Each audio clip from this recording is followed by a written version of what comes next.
Hello friends, very good morning. आज हम जो टॉपिक पढ़ने वाले हैं जेआईबी का, हमारा व्हाट इज़ कंपनी।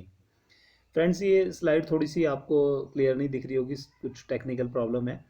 तो इसके पीडीएफ नोट्स आप मेरे से व्हाट्सएप पे ले सकते हैं, नीचे मैं आपको ग्रुप का एड्रेस दे दूंगा। तो हम डिस्कस करना स्टार्ट करते हैं। What is a company. Company क्या है? एक आर्टिफिशियल पर्सन है जो कि क्रिएटेड बाय लॉ है।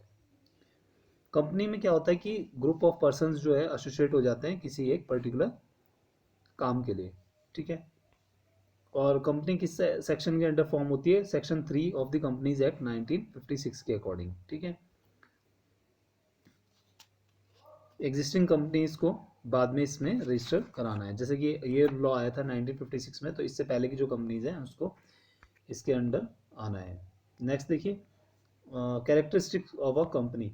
क्या क्या कैरेक्टर है? ये है सेपरेट लीगल एंटाइटी होती है, लिमिटेड लाइबिलिटी होती है इसमें, परपेचुअल सक्सेशन होता है, कॉमन सील होती है, ट्रांसफरेबिलिटी ऑफ शेयर्स और सेपरेट प्रॉपर्टी। देखो, सेपरेट लीगल एंटाइटी मीन्स एक अलग बॉडी होगी। नेक्स्ट क्या कहते हैं? लिमिटेड लाइबिलिटी, मतलब जितने आप जो पार्टनर्स का पैसा लगा होगा उतनी ही उनकी लाइबिलिटी होगी। परपेचुअल सक्सेशन ऐसा होता है कि अगर मान लो बाप मर जाएगा तो फिर बेटा आगे उस कंपनी को आगे चलाएगा। कॉमन सील ये होती है कि एक कॉमन नाम दे देते हैं उस कंपनी को। तो ट्रांसफरेबिलिटी ऑफ शेयर्स होता है कि मतलब आप उसके शेयर्स इधर उधर ट्रांसफर कर सकते हैं, बाप को दे सकते हैं, बाप बेटे को शेयर ट्रांसफर कर सकता है, बेटा बाप को कर सकता है। सेपरेट प्रॉपर्टी होती है, मीन्स ये सारे सेपरेट ही रहेगा। On the basis of ownership company को दो पार्ट्स में बांटा गया है। गवर्नमेंट कंपनी ऐसी कंपनी होगी, सिंपल सा डेफिनेशन है कि जिसमें 51% पेड ऑफ कैपिटल जो है गवर्नमेंट के पास में रहेगा, सेंट्रल गवर्नमेंट के पास में या स्टेट गवर्नमेंट के पास में रहेगा, या फिर पार्टली सेंट्रल और पार्टली स्टेट गवर्नमेंट के पास में रहेगा। फॉरेन कंपनी कौन सी होगी? जिसमें कि there are minimum 50% of the paid up capital is with the foreign company या फिर more citizens of the other country.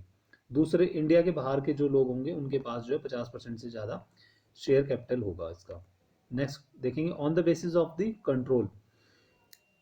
Control के बेसिस पे कंपनी दो पार्ट्स में डिवाइड है, दैट इज होल्डिंग कंपनी और एक सब्सिडरी कंपनी होती है। होल्डिंग कंपनी वो होती है जिसके पास की पूरा कंट्रोल होता है। ये अंडरलाइन करी हुई लाइन्स यही आपको देखना है। It has the control over the other company. A company is deemed to be holding company of another if but only if there is that other is its subsidiary. Next देखें, subsidiary company क्या होती है? When control is exercised by the holding company over the former is called as subsidiary company. कि hold जो है दूसरी company के ऊपर है। नेक्स्ट क्वेश्चन देखेंगे, ये है public company related. Public company कौन सी होती है? जिसमें कि पेड अप कैपिटल 5 लाख रुपए या इससे ज़्यादा होगा।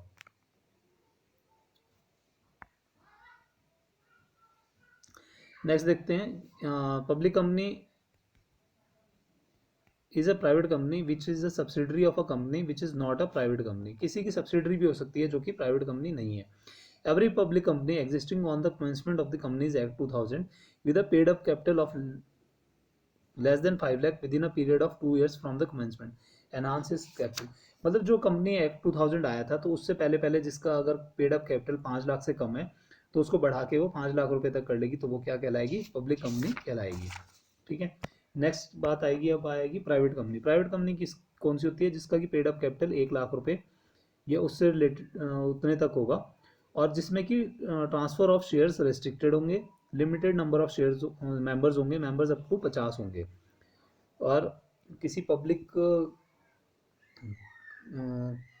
सब्सक्राइब भी नहीं होगी, तो वो क्या कहलाएगी? प्राइवेट कंपनी कहलाएगी। नेक्स्ट क्या कहता है? Companies with unlimited liability. Unlimited liabilities है जिसमें कि an unlimited company may or may not have a share capital. If it has a share capital, it may be a public company or a private company. It must have its own article of association.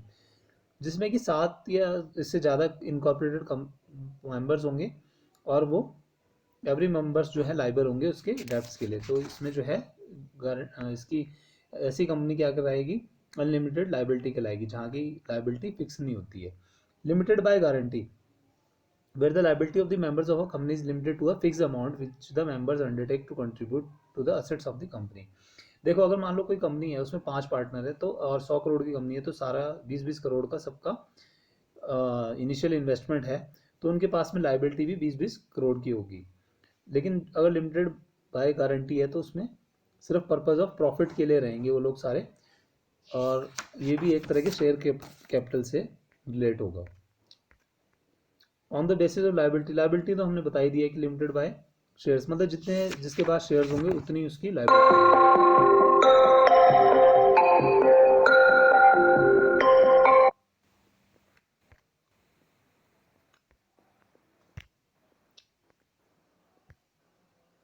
On the basis of incorporation, statutory companies होती हैं जो कि किसी special act या legislature के through form होती हैं, जैसे कि आरबीआई, एसबीआई, एलआईसी वगैरह ये कंपनी सारी क्या हैं, स्टैचुरी कंपनीज है, क्योंकि ये किसी एक्ट के थ्रू आई है। रजिस्टर्ड कंपनीज कौन सी होंगी, जो कि कंपनीज एक्ट 1956 में रजिस्टर्ड हुई है।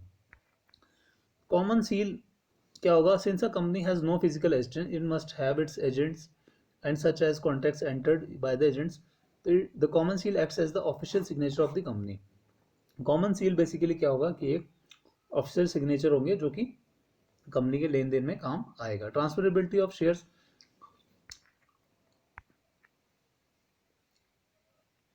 The capital of a company is divided into parts of shares, दो shares are subject to certain conditions freely transferable. तो आपको पता है कि किसी कंपनी की ओनरशिप कब खरीद सकते हैं, जब आप उसका पूरे शेयर्स खरीदें, तो वो ट्रांसफरेबिलिटी ऑफ शेयर्स में आएगा कि जितने आप शेयर्स उसके ले लेंगे तो उतनी आपके पास में उसकी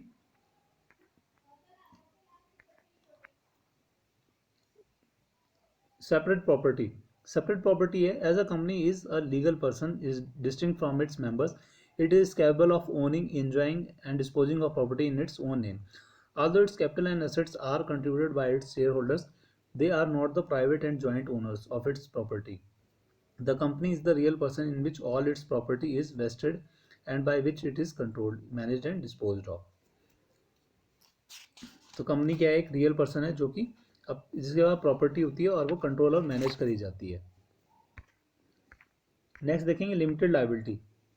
कंपनी में भी a company limited by shares और a company limited by guarantee.